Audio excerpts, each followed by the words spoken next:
She was standing at the nurse's station with a smile I used to trust with my life. She had a bouquet of white lilies in her hands, my favorite flowers, which is exactly how I knew she hadn't brought them for me. She thought I was dead. She was there to make it official. Let me take you back 18 months, because none of what happened at that hospital makes sense without understanding how a person can love someone for years and still not see what's right in front of them. My husband passed away on a Tuesday in March, on a stretch of highway I now avoid completely. A semi-truck ran a red light. He never had a chance. We had been married for 4 years, together for 7, and in the span of about 45 seconds, every plan we had made together became a list of things that would never happen. We were going to buy a house upstate. We were going to get a dog named Biscuit. We were going to have children. Instead, I was 31 years old, sitting in a hospital waiting room being told by a doctor that my husband was gone, and the only family member who showed up that night before my own parents could get on a plane was my sister-in-law. She came through those automatic doors in a gray coat with her hair still messy from being woken up, and she held me for a long time without saying anything. I remember thinking that she was the only person in the world who understood what I was losing, because she was losing her brother. We were grieving the same person. I thought that made us the same. She had always been a little intense. My husband used to joke about it. He'd say his sister had 2 speeds, completely devoted or completely absent, and that you should feel lucky when she chose you. I felt lucky. After he died, she became everything. She came over every weekend. She helped me sort through his things. She held my hand at the funeral when I couldn't stop shaking. She was there when my parents flew back home, and I was alone in our apartment for the first time, and the silence was so loud I didn't know how to breathe in it. For about 4 months, I genuinely believed she was the reason I survived my own grief. Then I started getting sick. It was subtle at first. Headaches that came out of nowhere. A tiredness that sleep didn't fix. I lost 12 pounds without trying. My doctor ran blood work and told me my iron levels were low, prescribed supplements, told me to rest. I rested. I took the supplements. I kept getting worse. By month 6, I was having dizzy spells that would send me to the floor, and my doctor started throwing around words like chronic fatigue and autoimmune and stress response, because he couldn't find a clean answer. And grief, apparently, can destroy your body in ways that look like a dozen different illnesses. My sister-in-law was very concerned. She started coming over more. She brought meals. She offered to handle my medications since I kept forgetting doses. She said it herself. "You keep forgetting. Let me help you manage this." She organized my pill bottles on the kitchen counter. She refilled my water glass. She fussed over me in a way that felt like love. I want to be very clear about something. I am not a naive person. I grew up in a complicated family. I have a graduate degree. I have spent years in therapy specifically so I would be better at recognizing when something was wrong, and I still didn't see it. That is how good she was. That is how much I trusted her. That is how completely she had become the scaffolding holding my life up after my husband died so completely that I never once thought to look at the scaffolding itself. What finally made me look was a Tuesday afternoon when she had to cancel coming over, and I realized, standing in my kitchen, that I felt better that day than I had in months. I had slept through the night. My headache was gone. I ate a full meal.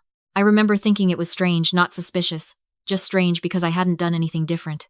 Same supplements, same schedule, same everything, except she hadn't been there. I started paying attention, not in any dramatic way at first. I just started noticing patterns. The headaches came back the day after she visited. The dizziness was always worse after she made me tea, which she did every single time she came over without fail. "You need to stay hydrated. Here, let me make you something." I told myself I was spiraling. I told myself grief was making me paranoid. I reminded myself that this woman had held me while I cried over her dead brother for a year and a half, and I needed to stop watching true crime documentaries. But I couldn't unknow what I was noticing.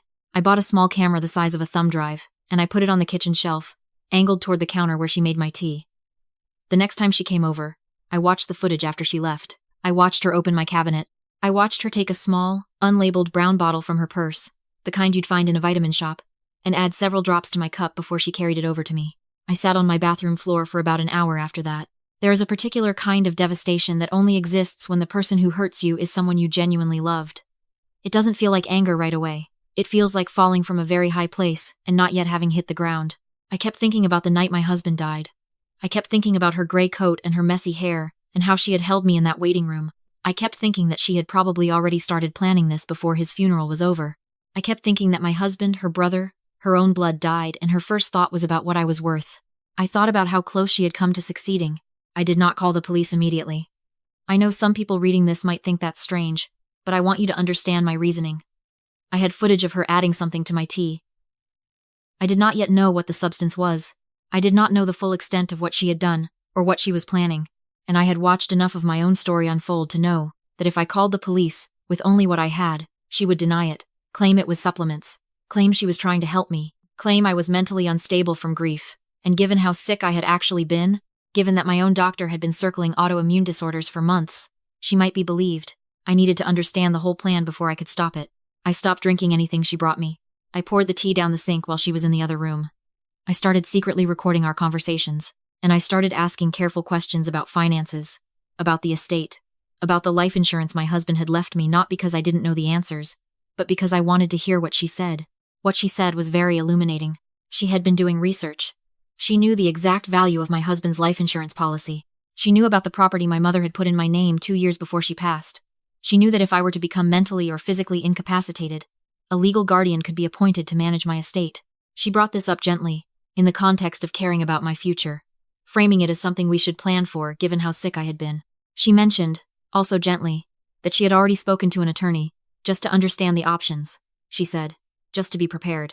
She had already spoken to an attorney. I went to my own attorney the following week. I also took the footage to a toxicologist. My attorney connected me with a private one, who could move quickly and quietly. The substance in the brown bottle turned out to be a combination of compounds that in small doses over time would cause exactly what I had been experiencing. Fatigue, cognitive fog, dizziness, weight loss. Nothing that would kill me quickly. Everything that would make me appear progressively less capable of managing my own life. She wasn't trying to kill me. She was trying to disable me. She wanted to be appointed my guardian. She wanted control of everything, the insurance money, the property, the investments. She didn't need me dead. She needed me helpless. I want to pause here and ask you something honestly. Have you ever had someone in your life who you would have done anything for? Someone who knew your worst moments and stayed anyway? Or at least made you believe they stayed? Because I think a lot of you know what it feels like when that trust gets turned into a weapon against you. I think that's why you're still watching. I think some of you are watching because this story is closer to your own than you want to say out loud. Here's what I decided to do. My attorney and I worked with the local police to build a proper case. This was not something I could rush. We needed documentation, a chain of evidence, a clear picture of intent. I continued letting my sister-in-law come over. I continued pretending to be sick, which, given what she had been doing to me for over a year, was not entirely pretending. I let her continue to believe her plan was working. Then my attorney suggested something that would either be brilliant or completely unnecessary depending on how bold my sister-in-law actually was.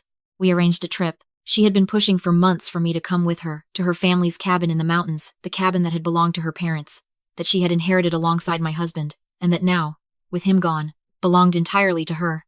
She said it would be good for my health. Fresh air, quiet, time to recover. She had been suggesting it so persistently that I had started to wonder if the location itself was part of whatever came next. I agreed to go. What she didn't know was that I had spoken with a detective 2 days before we left. What she didn't know was that I had told 4 people exactly where I was going, with who, and why. What she didn't know was that I had stopped taking every supplement she had ever given me, and replaced them with the actual vitamins from a new bottle I bought myself, sealed, that she had never touched. We drove up on a Friday afternoon. The cabin was beautiful in the way that isolated places are beautiful, all pine trees and silence, and a sky so clear it looked fake. I had been there once before with my husband, years ago, when things were good, and being there without him had its own specific weight. I let myself feel it. I think she expected that. I think she was counting on my grief making me soft. We hiked on Saturday morning, just the 2 of us, on a trail she had chosen. It was steep in places. The drop on the eastern side was significant. She kept suggesting we go closer to the edge for the view, kept reaching for my arm like she was steadying me, which I noticed because she had been doing the same thing all morning, despite the trail being flat. She was establishing a narrative. She was unsteady. She kept almost falling. I tried to help her. About 2 miles in, I told her I felt dizzy. This was true. I sat down on a large flat rock at the edge of the trail and told her I needed a few minutes. She looked at me for a long moment with an expression I had seen before and never correctly identified. I understand it now. It was calculation. She was doing arithmetic. She said she was going to go back to the cabin to get water and my medication. She said she would be back in 20 minutes. She squeezed my hand. She told me not to move. She walked back down the trail and she did not come back. I stayed on that rock for 40 minutes before I started back myself. I was cold and I was genuinely fatigued, and I was also, underneath all of that, absolutely certain of what I had just confirmed. She had left me. She had chosen her moment, on a steep trail with a drop, with me dizzy and alone, and she had simply walked away. What she didn't know was that when I said I felt dizzy, I had already sent a text to my attorney with 3 words we had agreed on beforehand. What she didn't know was that I was wearing a small GPS tracker. What she didn't know was that I made it back to the trailhead just fine, was picked up by a detective who had been parked a half-mile down the access road, and was taken to a hospital under a name that was not my own. She drove back to the city that same evening. I know this because the detective tracking her movements told me. She left the cabin and she didn't call anyone. She didn't file a missing persons report. She didn't call my family. She didn't call my friends. She drove home and, according to her phone records, spent most of the evening on calls with her attorney. 4 days later, she walked into the hospital. She had done her research. She knew which hospital system covered that region. She went to the main branch, the one most likely to receive a hiker from that trail. She had a story ready. She was looking for a family member who had gone missing. She was very worried. She had filed a report. She needed to know if anyone had been brought in matching my description. The woman at the admissions desk pulled up a name. The name wasn't mine, but the description matched, and the room number was given, and my sister-in-law walked down that hallway with her white lilies and her gray coat and the same expression she'd had on that trail doing arithmetic. She pushed open the door to room 214. I was sitting up in the bed. I watched her face go through about 6 different things in less than 3 seconds. Shock first, pure, involuntary. The kind the body produces before the brain can manage it. Then something that tried to rearrange itself into relief and almost made it. Then, when she saw the 2 detectives standing against the far wall, something that didn't try to be anything at all. She said my name. Just my name. Once, quietly, like a question. The detective closest to the door told her she was under arrest. She looked at me for a long time. I think she was waiting for me to do something, to intervene, to say there had been a mistake, to be the person she had trained me to be over the course of a year and a half, the grief-hollowed woman who needed her, the woman who would pour her tea down the sink in secret but would never, ever fight back openly. She had known me in the worst year of my life, and she had decided, based on that year, that I didn't have this in me. I didn't say anything. The detective read her rights in a voice that was very calm and very final, and I watched my sister-in-law's attorney composure, the one she had been building since she walked through that door, come apart completely. Not loudly. She didn't cry or scream. She just seemed to get smaller, standing there with the white lilies still in her hand, like she was deflating from some interior pressure no one else could see. The handcuffs made a sound I will remember for the rest of my life. She was charged with poisoning, criminal endangerment, and attempted fraud. The attorney she had been consulting about my guardianship was interviewed by investigators and was subsequently disbarred. The toxicologist's report became the cornerstone of the prosecution's case. The footage from my kitchen camera, the GPS data from the trail, her phone records from the evening she left me alone on that mountain, all of it built a picture that was, according to the prosecutor, almost unusually complete.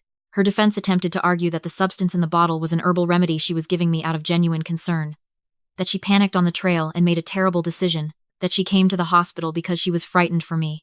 The jury deliberated for less than 4 hours. She is currently serving 9 years. There are things I think about still. I think about the Tuesday my husband died, and whether she had already started thinking about the money by then.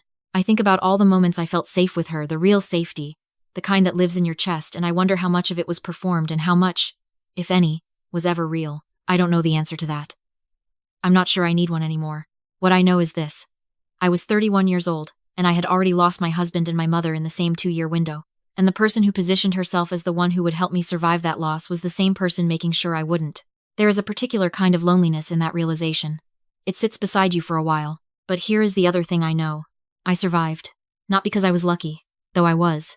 Not because everything went according to plan, though most of it did. I survived because at some point in the middle of being systematically dismantled, some part of me refused to accept the version of myself that she needed me to be. Some part of me kept the camera footage, kept taking my own notes, kept asking careful questions, kept, even when I was exhausted and dizzy and couldn't see the full shape of what was happening, paying attention.